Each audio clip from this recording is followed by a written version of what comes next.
News और मैं हूं आपके साथ शालू सिंह। भारतीय विमान का अपहरण कर छोड़ने वाला आतंकी आज मौत की भीख मांग रहा है। मसूद अजहर, जी हां, एक कुख्यात आतंकवादी और जैश ए मोहम्मद संगठन का संस्थापक, जो भारत के लिए लंबे समय से खतरा बना हुआ है।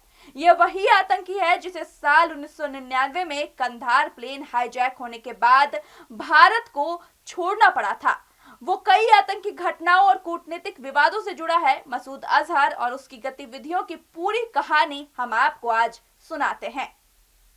कौन है आतंकी मसूद अजहर? मसूद अजहर का जन्म 10 जुलाई 1968 को हुआ, तो कुछ जानकारी कहती है कि 7 अगस्त 1968 को हुआ था। पाकिस्तान के पंजाब प्रांत के बहावलपुर में हुआ था उसका जन्म। वो 11 बच्चों, 5 बेटे और 6 बेटियों में तीसरा था। उसके पिता अल्लाह बख्श शब्बीर एक सरकारी स्कूल के प्रिंसिपल और देवबंदी विचारधारा के मौलवी थे। परिवार डेयरी और पोल्ट्री बिजनेस से जुड़ा हुआ था।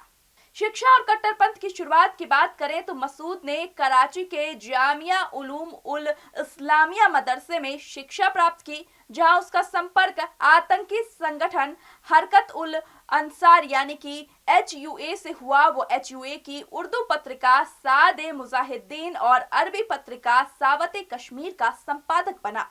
अब अगर बात करें अफगानिस्तान और अलकायदा से कब संबंध बने, तो वो भी हम आपको बताते हैं।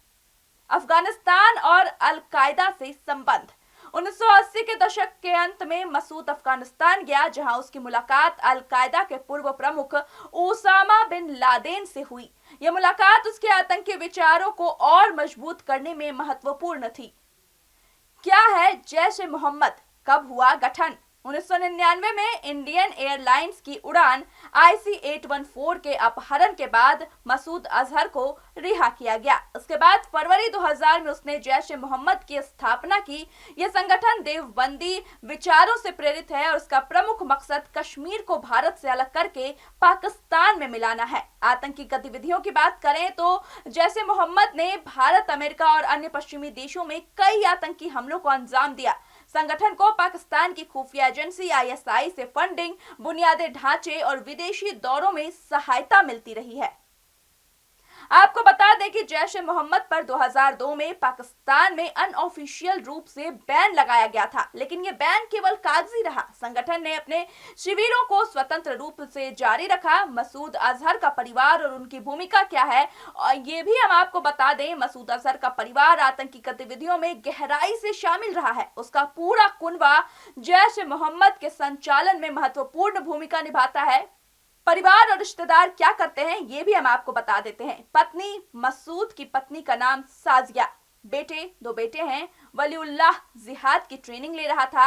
अब्दुल्लाक्ष अफगानिस्तान और कश्मीर में आतंकी गतिविधियों में सक्रिय था।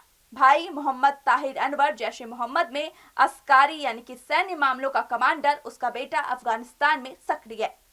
मोहम्मद इब्राहिम अजहर अफगानिस्तान में जैश ए मोहम्मद के ऑपरेशनों का जिम्मेदार। उसने IC-814 अपहरण में नेतृत्व किया था। अब्दुल रऊफ अजहर जैश ए मोहम्मद का ऑपरेशनल हेड। उसके 4 बेटे हसन, अहमद, मूसा, महमूद और 2 बेटियां। बहन और बहनोई जहारा बीबी, पति हाफिज जमील बहावलपुर में मरकज सुभान अल्लाह चलाता था। अब्दा बीबी, पति मोहम्मद तायूब, राबिया बीबी, पति अब्दुल राशिद मरकज उस्मान वली में ट्रेनिंग संभालता था।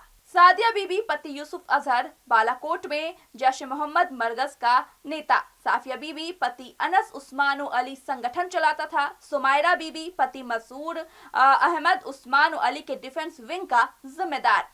अन्य रिश्तेदार की बात करें तो अन्य रिश्तेदार तलहा सैफ ब्रिटिश पत्नी के साथ 3 बेटे और 1 बेटी। मोहम्मद अमर जैश ए मोहम्मद में प्रचार का काम देखता था। मसूद अजहर और जैश ए मोहम्मद का भारत के साथ संबंध कई प्रमुख आतंकी घटनाओं से जुड़ा है। 1994 में गिरफ्तारी। 1994 में मसूद अजहर श्रीनगर में 2 उग्रवादी समूहों के बीच संबंध सुधारने आया, लेकिन भारत ने उसे गिरफ्तार कर जम्मू की जेल में बंद कर दिया। 1995 में जम्मू कश्मीर के अल फरान समूह ने विदेशी पर्यटकों का अपहरण कर मसूद की रिहाई मांगी। एक पर्यटक भागा, बाकियों की हत्या हुई। 1999 में IC-814 विमान अपहरण में मसूद के भाई इब्राहिम के नेतृत्व में अपहरणकर्ताओं ने मसूद अजहर, उमर सईद और मुश्ताक जरगर की रिहाई की मांग की। भारत ने यात्रियों की जान बचाने के लिए तीनों को रिहा किया। मसूद कंधार से पाकिस्तान भाग गया। 2001 में जैश ए मोहम्मद ने लश्कर ए तैयबा के साथ मिलकर 13 दिसंबर को भारतीय संसद पर हमला किया, जिसमें 9 लोग मारे गए।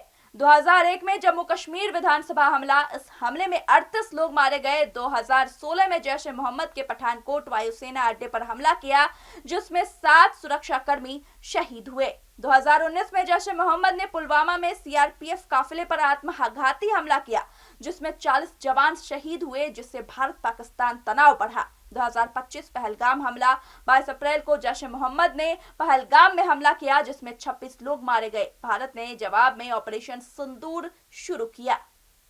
अब आपको बताते हैं ऑपरेशन सिंदूर और मसूद के परिवार पर क्या असर पड़ा। ऑपरेशन सिंदूर 7 मई 2025 को देर रात हुआ। पहलगाम हमले के जवाब में इंडियन आर्मी ने पाकिस्तान और POK में 9 आतंकी ठिकानों पर हवाई हमले किए। इनमें बहावलपुर में जैश ए मोहम्मद का हेडक्वार्टर था, जहां मसूद अजहर और उसका परिवार रहता था। वो नस्त नाबूद हो गया। हमले में मसूद के परिवार के 10 सदस्य और 4 करीबी सहयोगी मारे गए। मारे गए लोगों में उसकी बड़ी बहन मौलाना कशफ का परिवार, मुफ्ती अब्दुल रऊफ के पोते पोतियां और सादिया बीबी के पति शामिल थे। मसूद ने दुख जताते हुए कहा, काश मैं भी मर जाता। ये बड़ा शब्द है। वो बोल रहा है, काश मैं भी मर जाता। आपको बता दें कि हमले में 90 से ज्यादा आतंकी मारे गए। भारतीय खुफिया एजेंसी रॉ ने टारगेटों की पहचान की थी। अब हम आपको बताते हैं कि अब तक कितने घाव दे चुका है ये आतंकवादी। भारत में कई आतंकी हमलों का मास्टरमाइंड, जिनमें संसद, पुलवामा और पठानकोट हमले शामिल हैं। अमेरिकी पत्रकार डैनियल पर्ट की 2002 में हत्या में जैश ए मोहम्मद की भूमिका थी। न्यूयॉर्क में 2009 में यहूदी मंदिर और अमेरिकी सैन्य विमानों पर हमले की साजिश, कश्मीर में युवाओं को कट्टरपंथी बनाने और आतंकी समूहों जैसे TRF, ULF, J&K और JKFF को भी वो चलाता है। आपको बता दें कि जनवरी 2024 में बहावलपुर में बम विस्फोट में मसूद के मारे जाने की अफवाहें भी उड़ी थी, लेकिन कोई सबूत नहीं थे। भारत ने बार बार आरोप लगाया कि मसूद अजहर पाकिस्तान में खुलेआम घूमता है और ISI की सुरक्षा में रहता है। 2024 में उसके सार्वजनिक भाषण ने पाकिस्तान के आतंकवाद विरोधी कदमों का सवाल उठाए थे। मसूद अजहर और उसका परिवार जैश ए मोहम्मद के माध्यम से भारत के खिलाफ आतंकी गतिविधियों का केंद्र रहा है। ऑपरेशन सिंदूर जैसे कदमों ने जैश ए मोहम्मद को बड़ा झटका दिया, लेकिन मसूद की हालिया गतिविधियां और पाकिस्तान का रवैया इस खतरे को पूरी तरह खत्म न होने का संकेत देते हैं। आपको क्या लगता है, हमें कमेंट करके जरूर बताइएगा। बाकी कैसे और खबरों के लिए देखते रहे न्यूज कॉरिडोर्स। न्यूज कॉरिडोर्स आप हमें YouTube पर, Instagram पर, X पर और Facebook पर फॉलो कर सकते हैं।